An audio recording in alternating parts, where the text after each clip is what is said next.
चिराग पासवान अब नरेंद्र मोदी के गले की हड्डी बन गए हैं।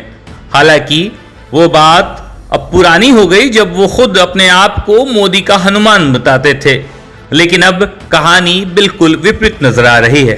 अब चिराग पासवान के जो सुर हैं वो एनडीए से नहीं मिलते हैं। चाहे वो बिहार विधानसभा की बात की जाए, चाहे झारखंड विधानसभा चुनाव की बात की जाए, या फिर आरक्षण का मामला हो, अब चिराग पासवान ने अपना साइड पकड़ लिया है।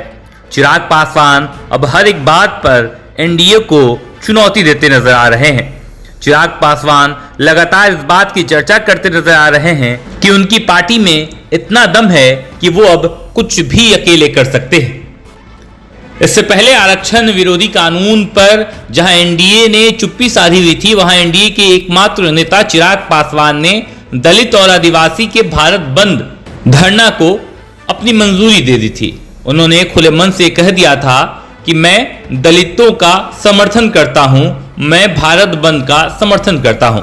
जिसके बाद एनडीए में ये फिर खबरें चलने लगी कि मोदी जी के हनुमान नहीं चिराग बल्कि गले की हड्डी बन चुके हैं।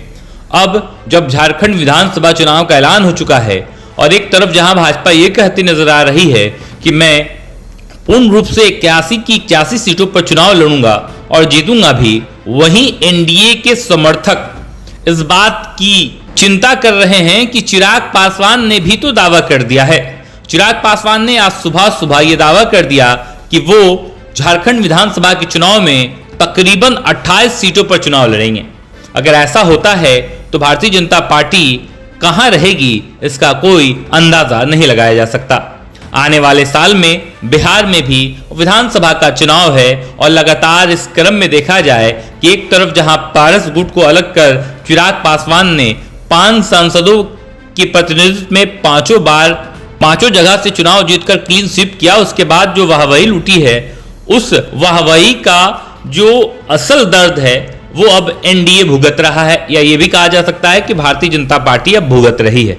देखना यह होगा कि बिहार विधानसभा चुनाव में चिराग पासवान का क्या स्टैंड होता है।